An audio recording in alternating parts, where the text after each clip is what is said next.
Higgins and Pickering can be heard from the stairs. Pickering, lock the door. I'm staying in tonight.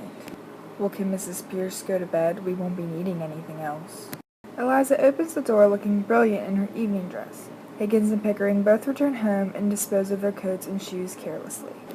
Pickering, throw your stuff over the stairs. Mrs. Pierce won't care. She'll think we're drunk. Well, Higgins, we are slightly drunk, if I must say. Eliza enters the dark room where the men are sitting, and she places a pair of slippers in front of where Higgins is.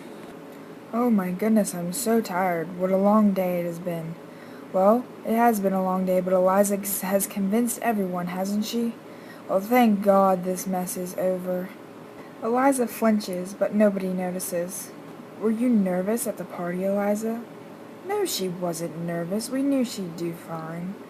I was just asking. You know those parties can be overwhelming. Well, I should go to bed. Good night. Eliza, tell Mrs. Pierce that I want tea instead of coffee in the morning. Higgins walks around to find his slippers, and Eliza, obviously mad, she's trying to control herself, but she can't. Eliza grabs the slippers and whirls them into Higgins' face. What in the world is your problem? What did I ever do to you? I won your bet for you, that's the problem. You only used me. You won my bet? You did no such thing, you insect. I won it. Why on earth did you throw those in my face? Because I'd like to kill you. You said thank God it's all over, and now you're just going to throw me out? I see, you are nervous after all. Eliza screams and attempts to claw his face. After all I've done to you, and you get angry with me? Nonsense. Put your claws away, you cat. But where am I supposed to go now? What are you talking about? Oh, be quiet. You wouldn't care if I was dead. You don't care, not as much as them slippers. Those slippers? What's it matter anyways? Has anyone treated you badly? Pickering or Mrs. Pierce? No. I guess you think I've treated you badly. No. Good. I'm glad. Maybe you're just tired. Want any champagne? No. This must have been a stress on you, hasn't it? It's not like you have to worry about it anymore. Eliza moves away and hides her face as she says, Oh God, I wish I was dead. Oh, Eliza, stop this, if it wasn't for your imagination. This is not my imagination, I heard you proclaim. Thank God this is all over. Well, aren't you glad you're free? You can do what you want. Well, what am I going to do? I'm not fit for anything. That's what you're worried about, isn't it?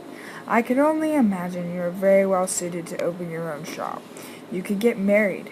Not all men are like me. You're quite beautiful. Beautiful to the people who'd like to marry, but not myself. Now go to bed, get some rest. But if you really wanted, my mother could find you somebody to marry. I'm above that. I'm a lady. I used to sell flowers, but now I can't. You don't have to marry him. It was just a suggestion. What happened to your flower shop ideas? I'm sure Pickering could give you lots of money.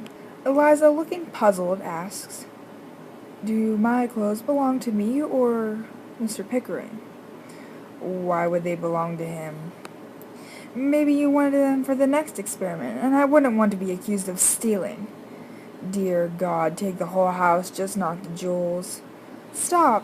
Will you take my jewels? I don't want them to be missing and you assume I took them. If this didn't belong to the jeweler, I'd shove them down your throat. You bought this for me, you fool. I don't want it now. Eliza chucks the ring into the fireplace, and Higgins runs for the ring, and Eliza shrinks and proclaims, Don't hit me! For God's sakes, I wouldn't lay a hand on you. Don't accuse me, you creature. You have made me mad, and I never get like this. You'd better leave a note for Mrs. Pierce about your tea. Forget you, Eliza. I do not care about the coffee or the tea. Forget the knowledge I have taught you. Higgins violently slams the door, and Eliza smiles as he walks away.